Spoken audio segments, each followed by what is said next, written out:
Hello guys, this is a presentation about farming, the effect on mother and child development prenatally, postnatally, and in adulthood.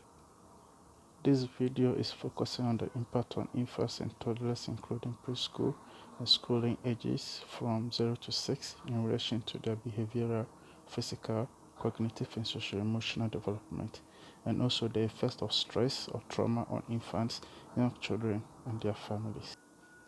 According to Zena Jr., The Handbook for Infant Mental Health, 4th edition, pregnancy is a critical phase in the life of a woman.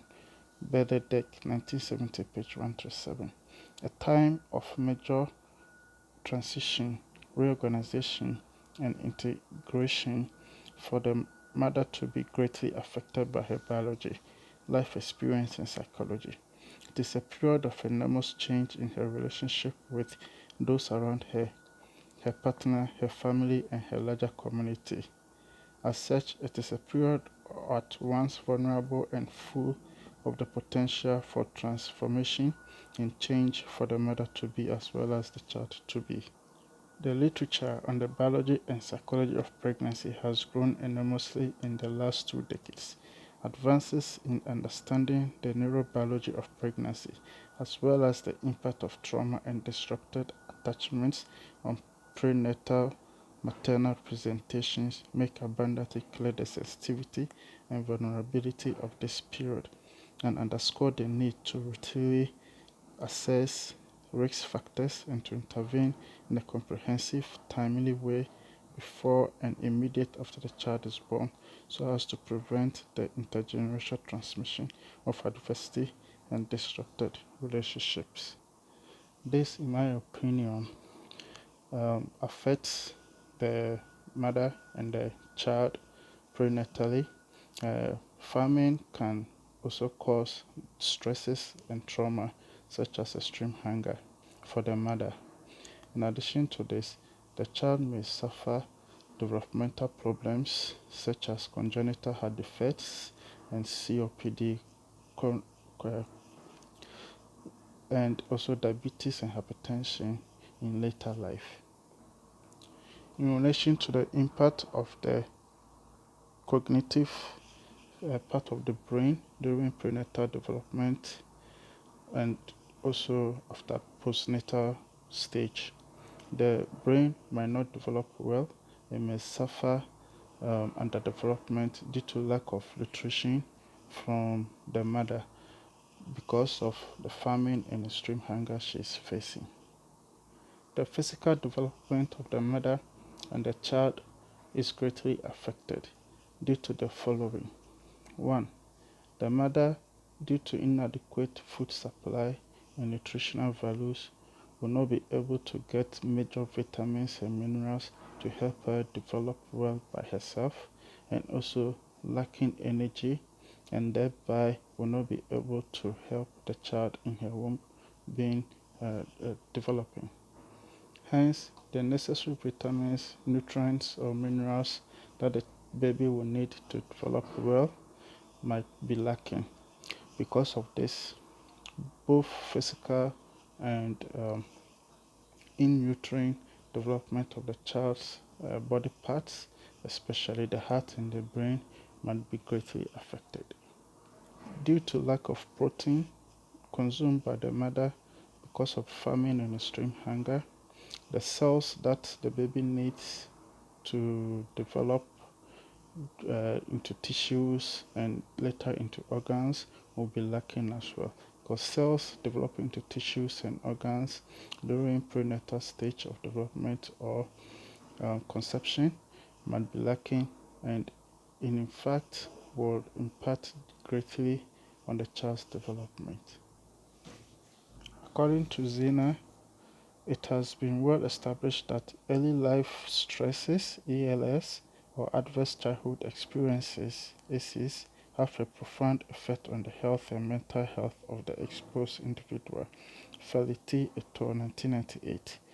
It now seems increasingly clear that there is a continuous intergenerational transmission of maternal ELS, that's early life stresses, that likely occurs during both the prenatal and postnatal period via ELS, associated alterations in sensitive biological systems, which may affect fetal development as well as the quality of postnatal dyadic, dyadic mother-child interactions. Topfer et al. 2017, page 293. Since famine in also I could also describe famine as an extreme hunger can affect the prenatal stage of the fetus. I would like to talk about or discuss the prenatal stress. Prenatal stress, as defined in Zena Jr. Handbook from Infant Mental Health 4th edition, is a term that has been used to describe a range of different risk factors. Among them, acute environmental stresses such as socioeconomic adversity, for example, poverty or low education. Also, intimate partner violence, that's spouse abuse, or the prolonged stress of hunger, and isolation in times of war or other emergencies or internal stresses such as depression and anxiety. Um, Monk, Spicer, and Champagne, 2012. It is clear that any or all of these risk factors can impact a child's capacity for stress and emotion regulation, cognitive functioning, motor development, physiology as measured by birth weight, gestational age, fetal heart rate, and fetal heart rate variability. It can also greatly increase risk for psychopathology in the child. For review, see Monk et al. 2012, O'Connor, Monk, and Fitelson 2014. ELS and prenatal stress are transmitted to the baby in a variety of complex ways, including gene methylation, Monk et al. 2016, or epigenetic changes in the OT and dopaminergic and stress regulation systems that can give rise to altered gene expression levels in multiple tissues, including the brain, with consequences for functioning and connectivity of neural circuits, which can confer risks for physical and psychiatric disorders in later life. Monk et al. 2012, page 1361. In short, prenatal changes in short, prenatal stress changes both the mother's and the baby's brain. The brain being affected during prenatal stage and continue to affect uh, continue to underdevelop even after postnatal because of lack of nutrients during gestational period can affect the cognitive function and emotional function and development of the baby and the infant.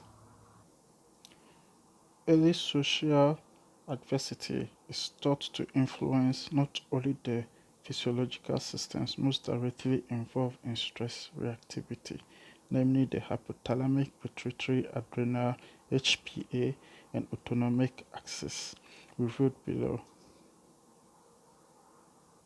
According to Zena, abnormal stress reactivity stemming from early developmental disruption is thought to influence long-term risks of developing depression and other mental health disorders, Wilkinson and Goodyear 2011, as well as numerous other pathologies associated with elevated allostatic load, including cardiac, metabolic, and inflammatory diseases such as PID and also arthritis. McEwen and Janaros 2011.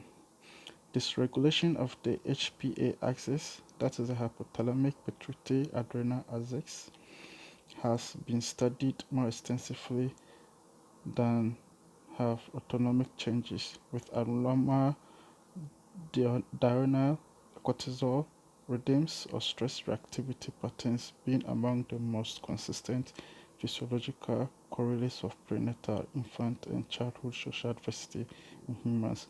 Aneka, O'Donnell, and Mini 2014, Doom and Gunak 2015.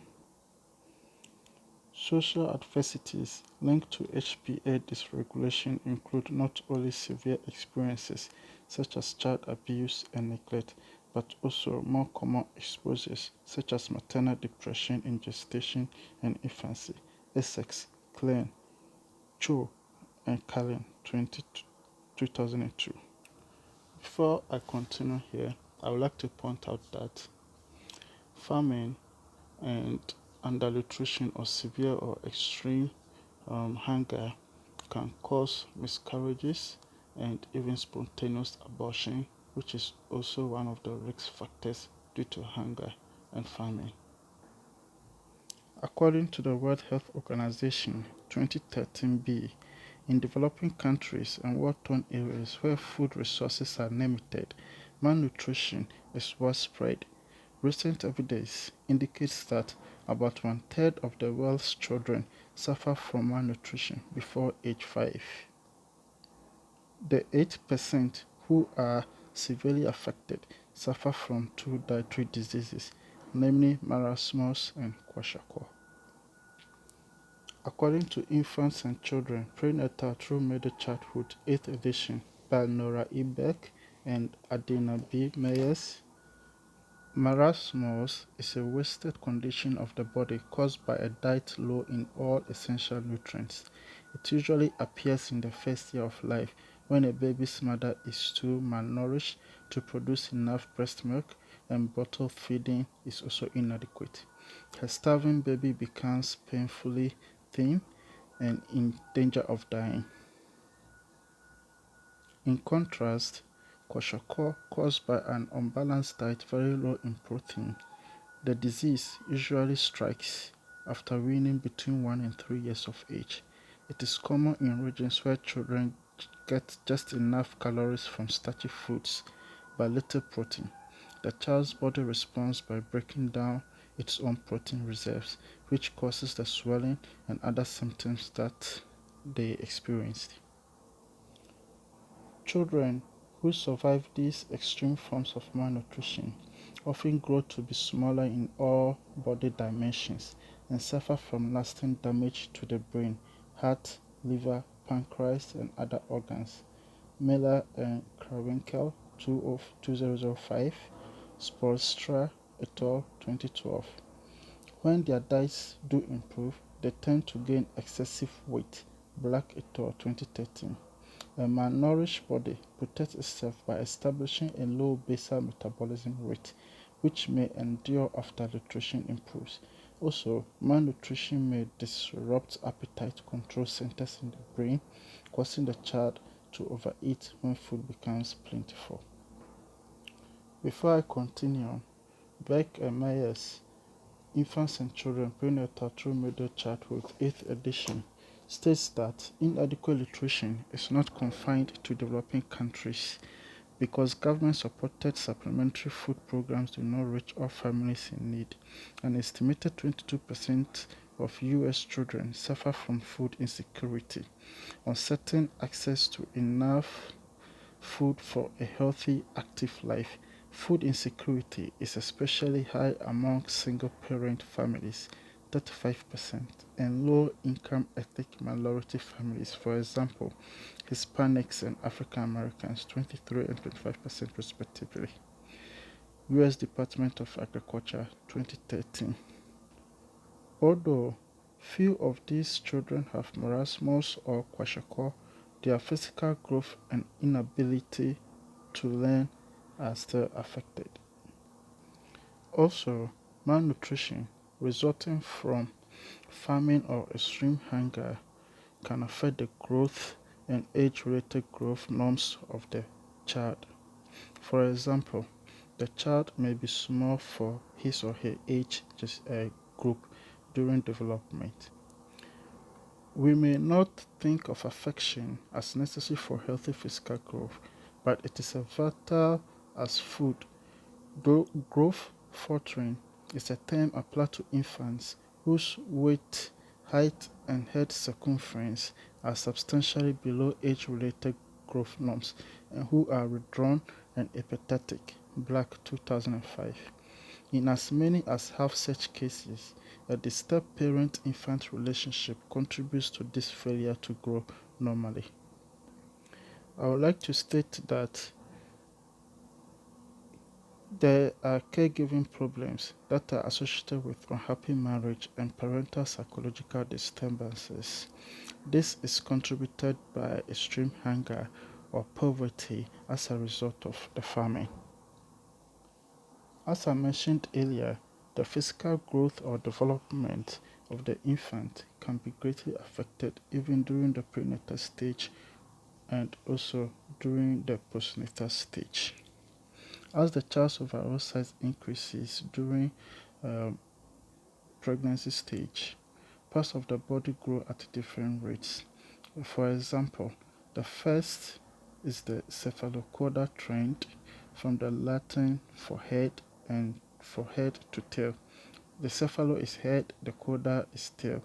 So, like the baby grows from the head to the toe. During the prenatal period, the head develops more rapidly than the lower part of the body. At birth, the head takes up one-fourth of total body length, the legs only one-third. The second pattern, the proximodistal trend, growth proceeds literally from near to far, that is from the center of the body outward. In the prenatal period, the head, chest and trunk go first, then the arms and legs, finally the hands and feet. During infancy and childhood, the arms and legs continue to grow somewhat ahead of hands and feet. These growth patterns, the cephalocaudal trend and the proximodistal trend, are greatly affected if the baby doesn't get the nutrients that it needs to grow effectively. Even though the mother might be suffering from hunger, depression, when depression also sets in, can cause extreme developmental delays and even serious health problems for the fetus even before birth. Stresses that are produced or that are as a result of famine or extreme hunger, such as poverty, low education, malnutrition, and financial instability, can affect the development of the brain during gestational period. Severe malnutrition can affect the baby and also during a prenatal stage and when the infant is growing. During infancy and toddlerhood, neural fibers and synapses increases at an astounding pace.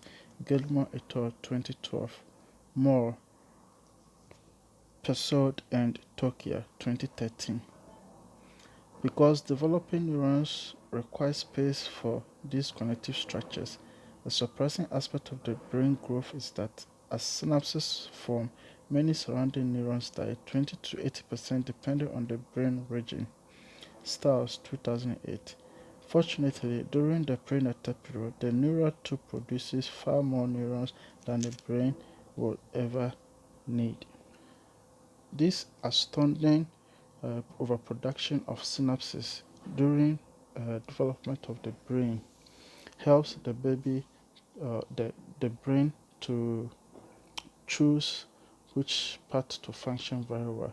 Example, for the executive function and cognitive function of part of the brain, like the precortex, which is center for learning and calculations, can easily be affected by extreme hunger due to lack of nutrients for its well development.